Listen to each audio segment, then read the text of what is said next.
Most of the slides that you're going to see in this slideshow are scans of color slides that were taken back when color slides was a new technology by Ethel Coulter Bussey. Ethel also, you may know, wrote The History of Margaretville and the Surrounding Area, which was 1960 is when that book came out. But in 1948-52, she was an avid photographer, and she took pictures of everybody in the community, every event, every house, every street, every season. Hundreds of these slides are archived at the Delaware County Historical Association. So George Hendricks and I, some years back, went over and scanned a number of them. And so there's an awful lot of pictures here that predate probably most of us, or many of us in the room. They were taken around 40 a lot of them in 49, 50. But they show many people that some of you in the room, if you grew up here or are natives, may recognize them or their names.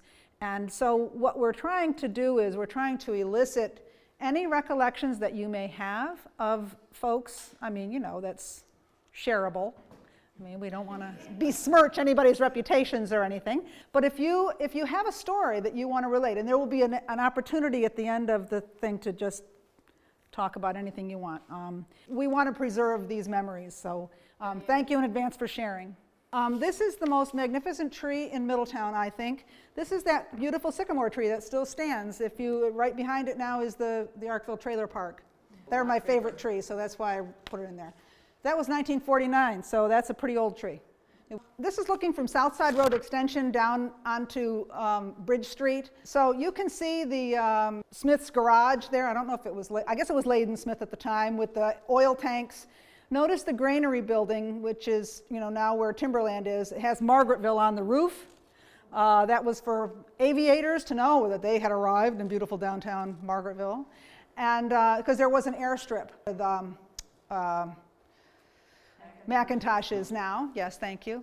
And you'll see look at the houses there where Freshtown is today.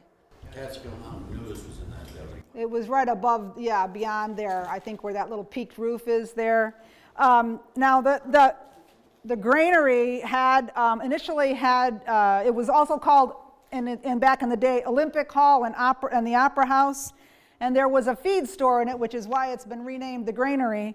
On the first floor, but in 1949-50, when this was taken, there was a bowling alley in there on the second floor. Does anybody remember bowling in the Granary? Yes. As an adult, they kind of reopened it before they turned it into apartments. Oh, is that right? Yeah, because in '60 is when the other bowling alley was built. Games were 35 cents, and there was manual pin setting. This is Lower Main Street. And you will notice that gorgeous elm tree. Several of these slides show elm trees throughout the village. This is before the blight killed all the beautiful elm trees. And there was a little lodging house, a little house right behind that elm tree that took lodgers and boarders, and it was called the Elm Tree House. It was, this was a landmark for many years. This is Walnut Street when there were trees on Walnut Street. Isn't that awesome? Look at how beautiful. And they really didn't come down too long ago. Remember when they put sidewalks in or something, and they took all those trees down? Diane, it was a sewer project that put new sidewalks and probably took down the trees. Well, the sewer went in 54. Well, this is another one in the 60s, I think. Oh, they did it again? Oh, because I remember when they took a lot of the trees down, though, and I've been here since '82, so maybe there was something else, they were dying or something. So beautiful, though. And that house, the second one up on the that's visible on the right, is no longer there. Now, why did they call it Walnut Street? Why did they call it Walnut Street? Anybody know? Probably had walnut trees on it originally. Probably, but these are maples, so I don't know. That's a good question. This is Orchard Street. That stone house, just a little ways up from, this is the Episcopal Church, and just a few doors up, which is now the O'Byrne House, that was where Ethel Bussey, who took these pictures, lived. This is Lower Swart Street, This picture I love because it reminds me of a Christmas story, you know, when the kids are running home to see what's in the mailbox. It was about that period, actually, in the 40s. Beautiful. Look how young the trees are there. And here's another tree picture, Margaretville Central School with the clock tower and these very young oak trees. The clock tower was removed in 1963. All right, and here's Fleischman's School. The part there, the old part in the back there burned, 2011. And that was originally built in 1928. The brick portion was built in 1936. This was originally a separate school entirely, and became part of Margaretville Central School in 1969, and they used this as an elementary school through 1984. This was the building before, of course, the stone building in front. Right. And the building before that was up, you can almost see in the background where it was. No, really? I think that's just a tower on that same building. Okay, this is Dr. Palin's residence on Orchard Street. For a time, he had his office in that building. Yeah, but she doesn't have. Interestingly, if you take a look at there's a photograph up by the window up here on a little table. Do you know what year he started that band? The Delaware, they were called. And what did he play? He played sax? I think so. My mother played piano. Okay, so this is the first Margaretville Hospital on Academy Street, another gorgeous elm tree. They were treasured, and it must have been just awful as they were cut down one by one when they were blighted. It was originally the Gladstone farmhouse. The community established this hospital and then almost immediately built around it. So this was the hospital until October of 1969 when the new hospital was built. Was anybody else born here? Dick Little was born here? Yes. You were born, so yell your names. Jane Miller, Williams Miller. Iris Mead. Roy Todd. And Dick Little. And Jim. Oh, okay, Jim Kelly. I'm not going to ask you if you remember any of that experience, but do you remember your mother or your father talking about it, or who was their attendance or anything? Doc Huggins, I remember, right? Gene Palin. Dr. Palin delivered me. Did he? Dr. Huggins delivered my sister, but you had Barbara Capicco, you had Betty Griffin, Bucky George. Missy Miller was a part of the staff there. They were nurses. Joan Asher. Oh, yeah. Missy Miller, was she a nurse? No. She was at the front desk. Yeah. Okay. And who else did you mention were nurses? Barb Capitco, Joan Asher, who else? My mother was a nurse there too. Bucky George. Gwen Kelly. Okay. I didn't give birth there or anything, but Dr. Palin probably saved my daughter one time when I was down here visiting my mom and dad. He probably saved a lot of kids. Saved them out What was wrong with her? of pneumonia. But she was a very small, and she was very not well anyway. And I give him credit for the fact that I have her today. Okay, this is the Johnny Cake Lane Schoolhouse. We're still in the places section just because I just wanted to show a variety of places around town. This was owned by Ruff Farms at this time, around 1950, and it was used as a home for workers, many of them from displaced persons camps in Europe. This, in 1950, was known as the Kramer Estate.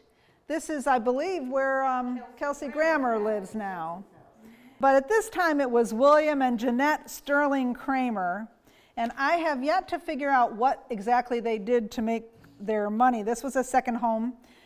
She died in 1955, and he died around 1957. But the only thing I could tell from her, I could not find his obituary, but her obituary said that her family had some town in Connecticut named after them, and that she was the great-granddaughter of Dr. Carter of Carter's Little Liver Pills. And this is the guest house, but I love the way there's like no trees. You know, it was farm country in New Kingston.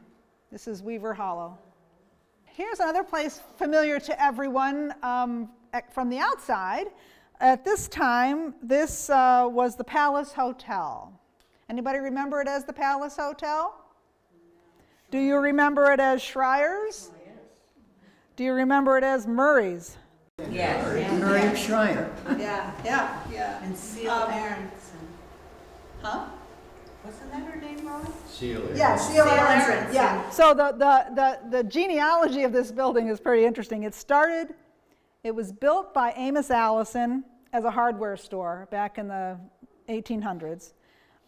It was Schreier's Meat Market and Grocery from 1919 to 1928. And they also had the Waldo Parsons drugstore was in there, and they had a restaurant. And then Schreier's son Murray took it over, and it was known as Murray's Hotel. And then later his sister, Seal Aronson, and her husband. And then Betty and Byron Martin. Yes. Probably in the 50s, right? That was in the 60s, I believe. 60s, yeah, because I remember Seal. Betty and Byron. Byron was related to the Martins, who are also, through marriage, related to the Goulds of Dry Brook. Oh, right. So do you have any idea how long the Martins might have had this building? It was several years, probably 7 or 8 years. And so now it's been the Cheese Barrel since 70-something, right? So there might have been somebody in between Martins and Sue and Fred Ilo. This is Jimmy and Linda Kelly, who were the children of Claude Kelly, who had Kelly's Hotel. And Kelly's Hotel is down Main Street. The lower right photograph was, as you can see, it's kind of disheveled. This was in 54 or so when the sewer system, the New York City DEP or Board of Water Supply was building Margaretville's sewer system right after the construction of the Papacton Reservoir. The house that those kids are in front of, and I love the tractor, and I just think that's so awesome, was known as the Kelly Hotel Annex. That house that we were just looking at in that upper slide is on the left.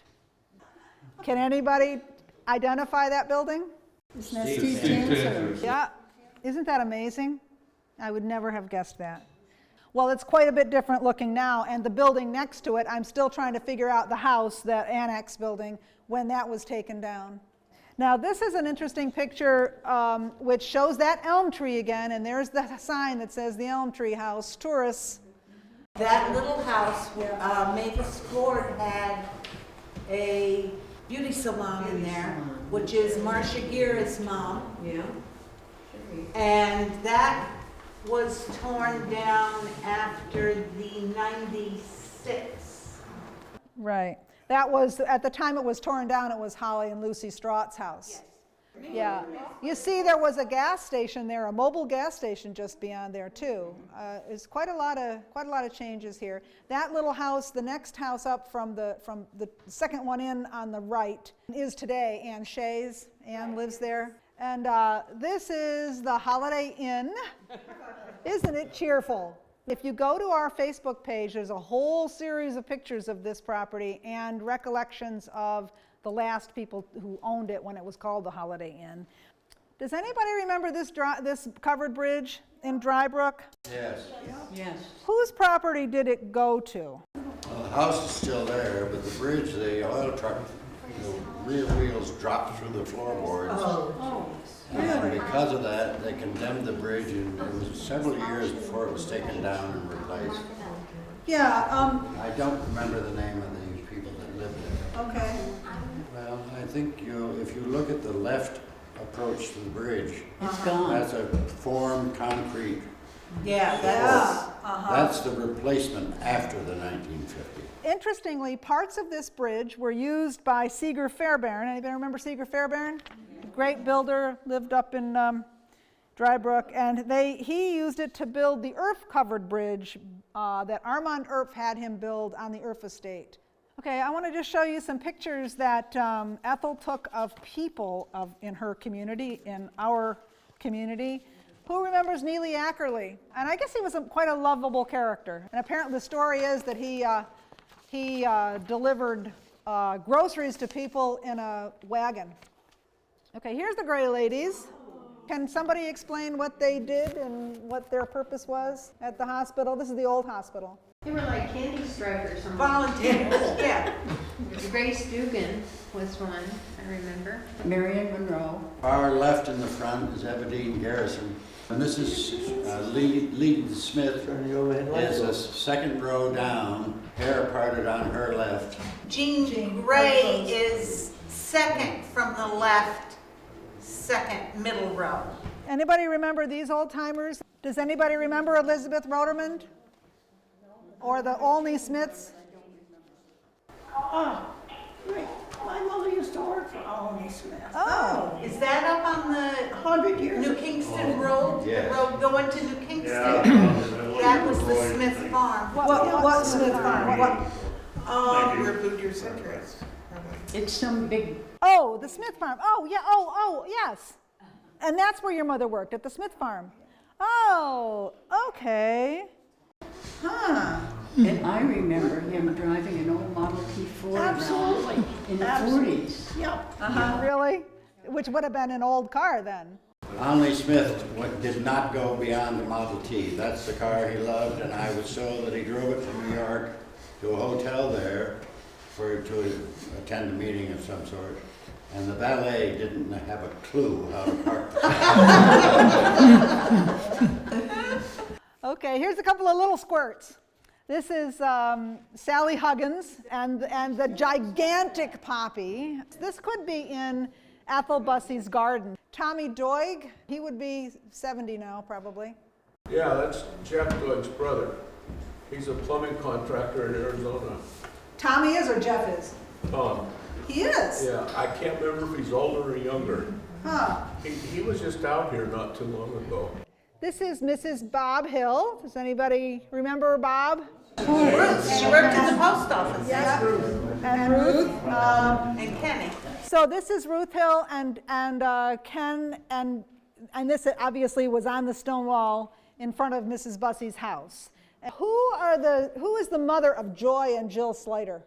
Margaret Hinckley. Margaret Hinckley. Shirley, this is her younger sister, What is this woman's name? Margaret Hinckley? Margaret Hinckley Slater. Does anybody know who these twins, where these twins are now? Joy and Jill? Joy is still living. Jill was killed by a pony when she was just about, maybe just a few years old. And Margaret died just a few years ago. Okay, thank you. I'm sure you all recognize these folks in their younger days. This is Missy and Ken Miller. He was a handsome guy and she was quite lovely, and he was a ball player. He tried out, didn't he, for the pros? Yes. I don't know if he ever played with the pros. I think he went to minor leagues for a bit. Yes. Yeah. And then he was a coach in Margaretville for many years, right? Missy had a great personality, and she never swore. She would always say, "My stars and garters" for the things. And an elderly lady backed into the store building from Walnut Street, and the shelving inside was bolted together, and it pushed the entire row of shelving over with all the canned goods and everything else in the aisle. And Missy came out of the building, and I heard nothing about my stars and garters. There was every word in the book. You fail. Okay, here's another couple of little cuties. Clark Sanford, Mary Phyllis Williams. Isn't that the cutest little thing she's on? That cute little. You know what that's stroller? called that she's sitting in? What? A tailor tot. A tailor tot. Yep. And these little blue babies up there are the Burmead twins. Does anybody know who Burmead was? Yes. Their names are Ronnie and Donnie. Ronnie and Donnie. They were related in some way to, they're cousins to Sandy Robinson O'Connor. Here's the Van Benscoten kids. Does anybody know who they are? Which Van Benscoten kids those are? I think that's Barbara. Mike's friend there. She was in my class. Okay. And her younger brother, I didn't know she had two. I've forgotten what the younger brother's name. Bob and Berna Van Benscoten. Yeah. Oh. But who are the boys? She has a younger brother, I can't remember his name. Brian. Brian, it was. Brian. Okay. Okay, so there's a couple of wedding pictures. Isn't that a beautiful, wouldn't you love to have your wedding with a view like that on a gorgeous day like that? August 4th, 1951, that's Don and what was his wife's name? Phyllis, Don and Phyllis Odell. Isn't that beautiful? Now, the other picture there is Dave and Georgia Taylor at the Stone School, the only wedding to have taken place at the Stone School in Dunraven in 1952. And there's Pete Palin, who is noticeably absent today. I think he probably knew this picture was coming up. That's his mom, Jean. And there's Virginia Marks and Kathy. Coming, looks like walking home from church. That's on Church Street, now by right in front of the Methodist Church there. Anybody know Merlin Morse? No. I've not heard that name. Morse is a common name, but I don't know Mr. Avery, what he's doing shooting porcupine, but there he is in Weaver Hollow. I love that picture. Okay, so I recently came across got a hold of this picture of Sweeney's Sawmill in Arkville. This was on the cutoff road opposite where now is the recreation center. Well, James Sweeney is in the middle, in the back there, the older guy. He came from Brooklyn in 1937, where he had a sawmill, lumberyard, and he came up after losing it, I guess, in the Depression, and started a sawmill in Arkville and ran it until 1960. James Sweeney and his wife Ada had 10 kids, including Francis, who was the father of Brian and Rob. There's a couple more little kids. Donna De Silva, does anybody know what happened to her? She was in my class, class of 61, and we had 28 in the class, and 2 of them were named Donna De Silva. 28 in the class in the Margaretville School. Yeah. Yeah. What are the odds? Right. And they weren't related? No, they were not. Wow. And that's Kathy Marks. Kathy Marks is now Kathy Hinckley, in case people don't realize. Yes, I'm sorry. Yes. Married to Doug. And I can see the face of Mia in Kathy. I can too. If you look like Jeremy's. Yeah, it's Little Jeremy's aunt, and so it would be her Great niece. Her great niece. Oh, cute. Okay, here's a couple. I don't know the last name of this, Lynn and Elizabeth. Anybody know? August 1948. Adorable picture out in the country. Sanford. And they live in Dunraven, and they had chickens. They sold eggs from their house. How do you know that? Because you bought them? Because Lynn was in my class. Are they the children of who? Oh, what were their names? Can't remember the parents. Okay. What was the last name? Well, Sanford, but I don't know their first names. Wasn't his name Norman? Yes. Yes. Yes, it was. And I love this picture of John Hubble and Bob Barrett and Ken Hill while playing Cowboys and Indians, sitting on a rock. This would have been about 1950. What year was John born? Hell, he's younger. John Hubble has to be 1950. Yeah, he's younger than me. So you're right. Maybe this isn't John Hubble, but this is how it's identified on the slide. We'll have to look into that. Thank you. That's good, Karen. Thanks for pointing that out. Here's Dwayne Sanford fishing in the river. Isn't that a great picture? I mean, some things never change. You know, you see these pictures from 60 years ago, and it might as well be today. I don't know who these children are, Marjorie, Sean, and Carol. McComas. Oh, McComas. Do you know anything about them? They lived on Scott Southside? Street. Southside Road. Oh, at the end. Oh, their grandfather lived on no, I don't. He died very young. Right after we graduated. Yeah, I was gonna say, right, I Car don't think, accident. yeah, shortly after. This kid? Yeah, Maybe Sean. Sean. What happened? He got sick or? Car accident. Oh. He was so handsome. This is Carolyn Haslett, also next to Mrs. Bussey. And Edith and Julia O'Connor were interesting. They were the sisters of William O'Connor. He was the pharmacist, the druggist in town. The drugstore was later Kelly's, and after that it was Miller's. Miller's drugstore is, by my reckoning, the oldest continuously operated drugstore in New York State. Here's Anne Green and her children. Does anybody remember Anne Green? Yeah. Yes. She was the florist, right? And the teacher. Ah, where did she teach? She taught at Fleischman's. Fleischman's, yeah. and some substituting in Margaretville. Wonderful lady. Oh, incredible. She taught third grade in Margaretville. So there's Gwen Kelly's baby. I like the hat too. Do you still have that little hat? It's adorable.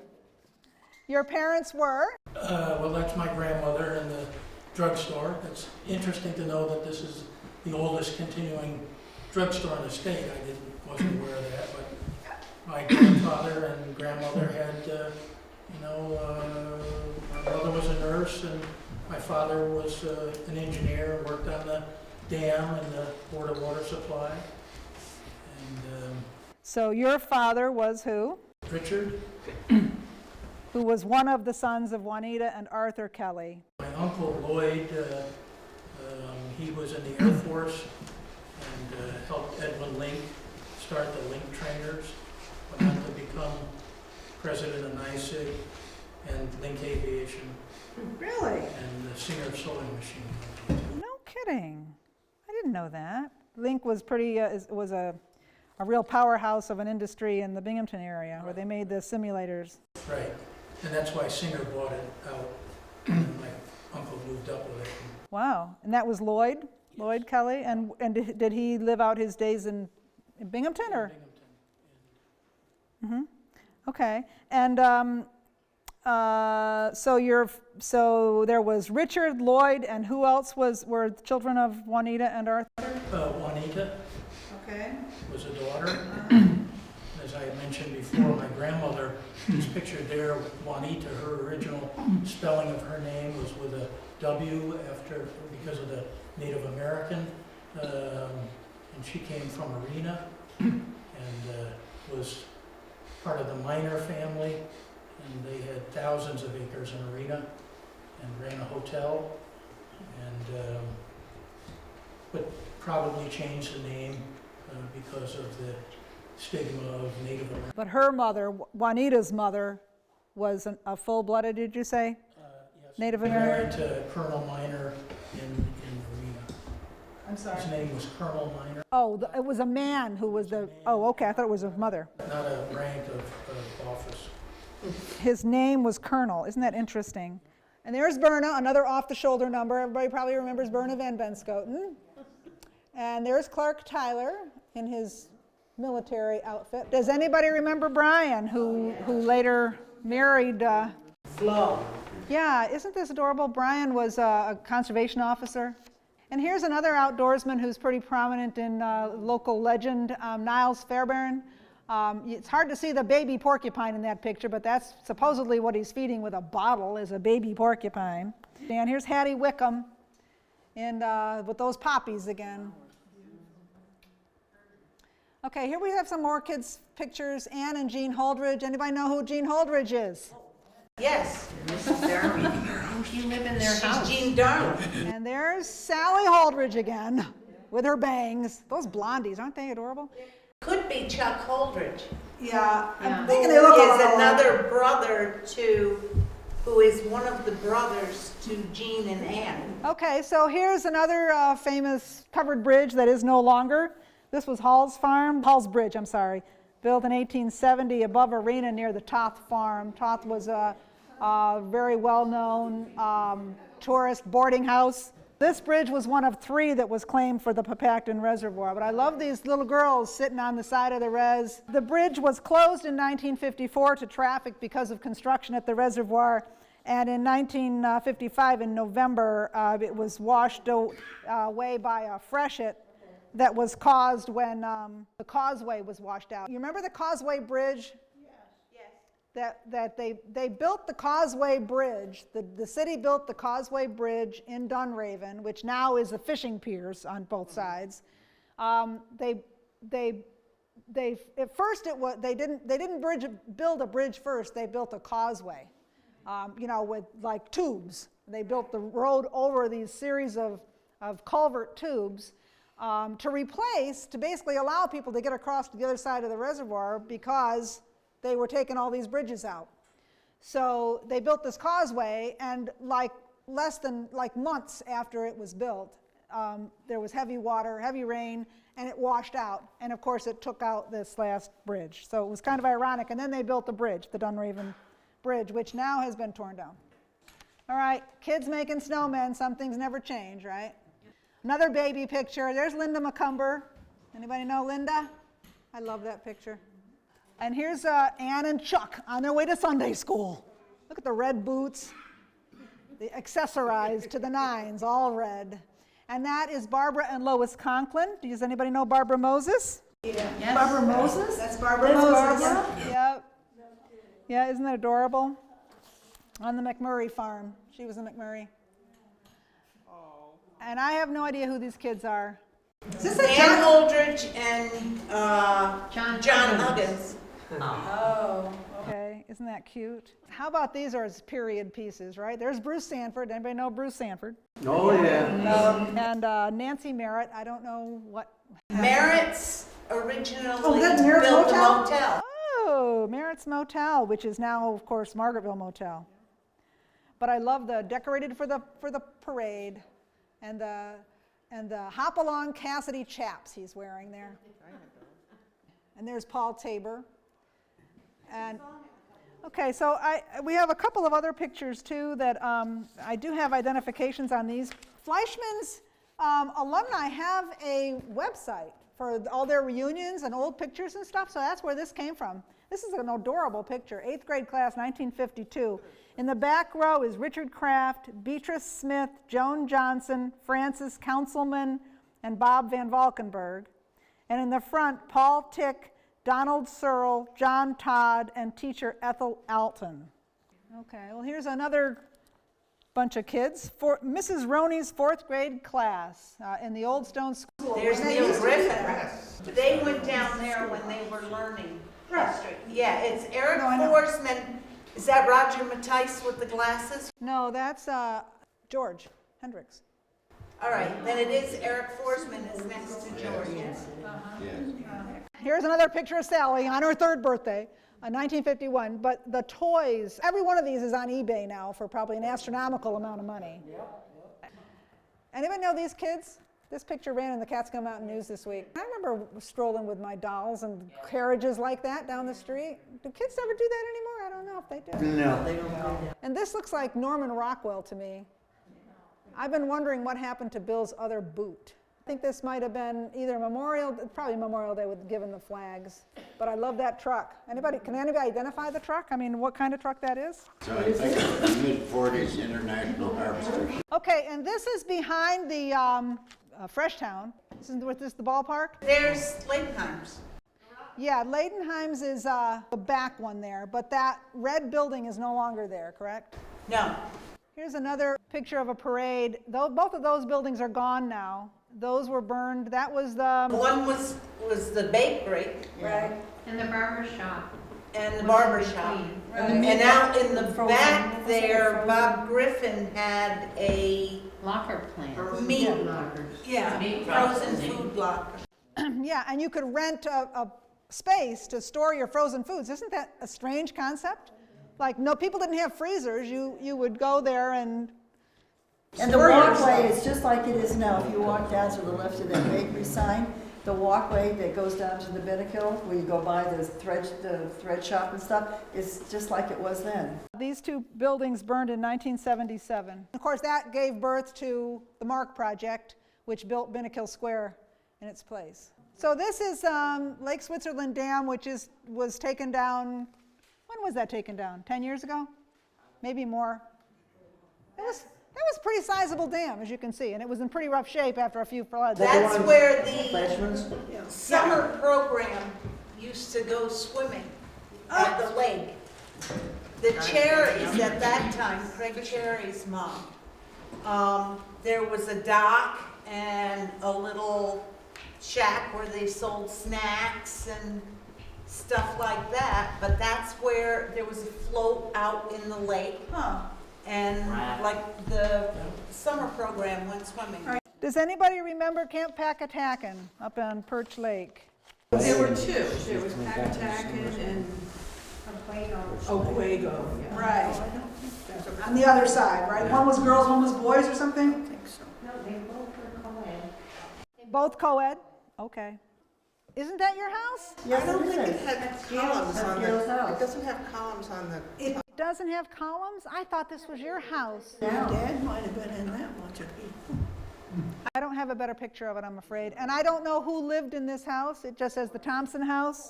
Or is it the house next to Carol O'Byrne on Orchard Street? Yeah. Oh, The other Yes, that's the parsonage for the, Oh, wow. Episcopal Parsonage.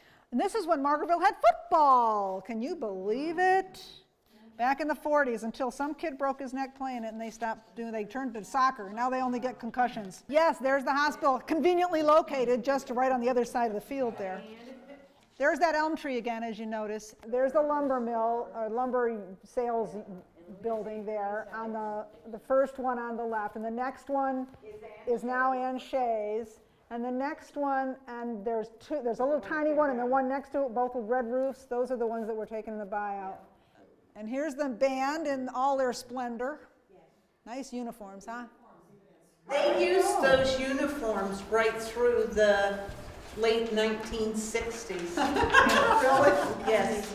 They were made to last. All righty. Anybody know who those, any of those visible firemen? Who's the guy holding the banner? There's a couple of young guys there. The man on the left holding the banner looks like Fred McCumber. Yes, it does. It does. Okay, this is when Bussey's had an awning. Wouldn't it be nice to have an awning again in Bussey's store? That was when there was an Esso station right there where the village office is now, the Gottfried Municipal Building. That whole block there had been a hotel called the Volcanico Inn, which burned in 1928 and was a vacant lot for a long time. And then they built, and then that was like 1933 or something like that, the Parsons Building. Right on the corner, the brick building, the Slider Agency building, and there was a gas station there for a time. The gas station came out, and then Gottfried's office was in there. So I just thought I'd show some farm pictures because somebody told me, I was talking to Karen Harris the other day of Margaretville area in the 1950s, and she said, well, there were more cows than people. This was Roy Scott's farm up in Bull Run. And that's Stanley Bussey in the tie. He's the one that had Bussey's store after his father, L. Bussey, Lafayette Bussey and son. The son was Stanley. Stanley was Ethel Bussey's husband. And that's Bob McMurray making syrup. And this is the Dalton Sanford farm. I don't know if this was on Margaretville Mountain. No, This was it's up Up Bull Run. Cemetery Road here, and you turn and go up the hill. Cyril? Oh! Searles. And, Margaretville Mountain. That's Searle. That's where the bed and breakfast is. Searle, not Sam. But then they went over to Bull Run, right? Yes. Yeah. So this is when he was on Margaretville. They were on Margaretville Mountain, which is the house that's now Margaretville Mountain Inn. That's right. Yeah. Yep. And I think this must be New Kingston. Yeah, that would be Roland and Yeah. Face. Isn't that beautiful? And this is the Scudder farm that, we're up here on 28. No, that's on 30. Route That's I misspoke. I said 28. It should have been 30. This was clearly before 30 was widened. I mean, it looks like a one-lane road practically. This is just idyllic, isn't it? Now, that's Eber Cartwright's farm. Yeah. And look at those, again, the elm trees. Smith Ballard up there also. Yeah. And there's a very young Lenny Utter on the far right. His parents and Charlie Holdridge, who was Jean's dad. He was a shop teacher down at school, and Mary was a teacher. That's right. Because I had her for 3rd grade. Here's another one of those covered bridges. No doubt you remember this, right, Helen? Yes, I do. The Dunraven covered bridge was taken out it was right down by the Stone School. The abutments are still there.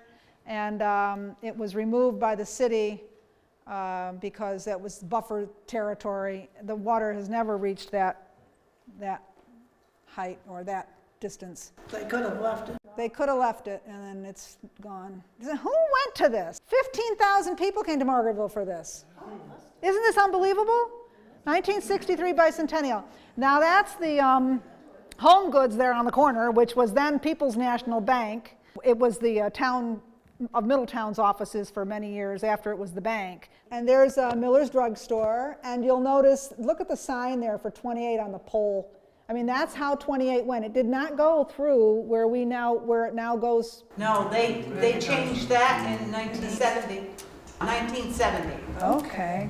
is when they opened the new road that just bypassed. Uh-huh. So all that traffic had to go right through the village, and look at these people trying to make their way, these cars trying to make their way through the village. There was a horse show that day, there was fireworks, a huge parade. The Rheingold girls came. Yes, they came many years. It wasn't just 1 year. They came, it was like an annual thing when the Rheingold girls came. Right, Betty? Yes. Yeah, they came, I don't know how many? 3 or 4 years, yeah. Yeah. Roger Davis put this on our Facebook page, and a bunch of people said, I remember seeing him, Barney the Clown. Do you remember when the Shavertown Bridge was under construction? Yeah, see, that's taking the girder for the bridge right down Main Street. Diane, Yes, that big beam that's going through town, yes. the crane that was picking it up from the ground dropped it. Oh my gosh. And I went down on my bicycle and picked up a bunch of bowls that had been sheared off when that thing hit the ground. Do you still have them? Yes, I do. No kidding. He has everything he ever did.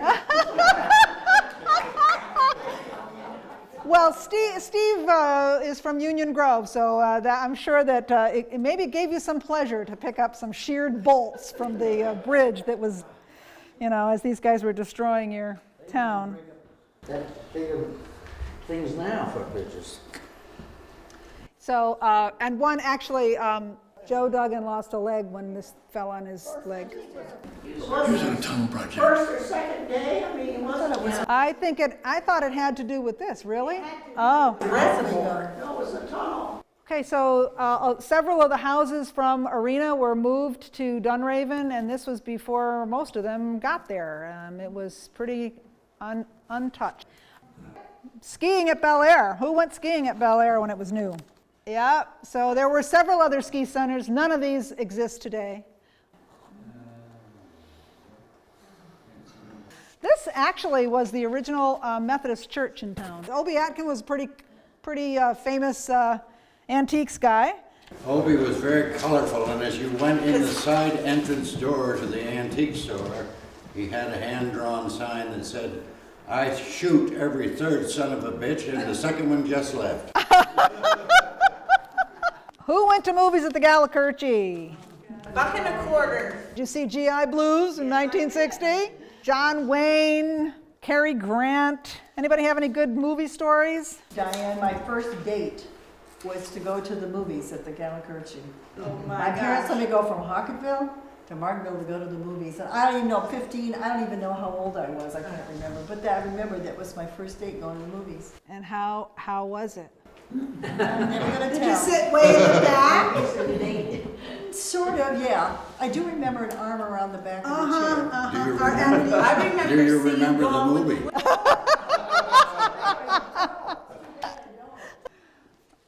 Joe Christian's. I've been desperate to try to find an interior picture of Joe Christian's, of Christian's Drugstore. I love this Cleanzo tissues. Who remembers the big hotels? My brother was a caddy at the golf course, and depending on, half of the building was in Delaware County, half of the building was in Ulster County. So whichever one had the later drinking law, closing later, they had a portable bar, and they could move it from Delaware County to Ulster County.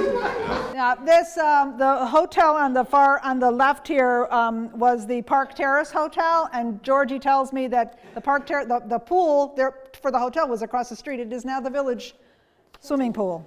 Here's a great picture of Todd's garage in Fleischman's. Look at that, they even left the tree there so you could stand in the shade and pump your gas.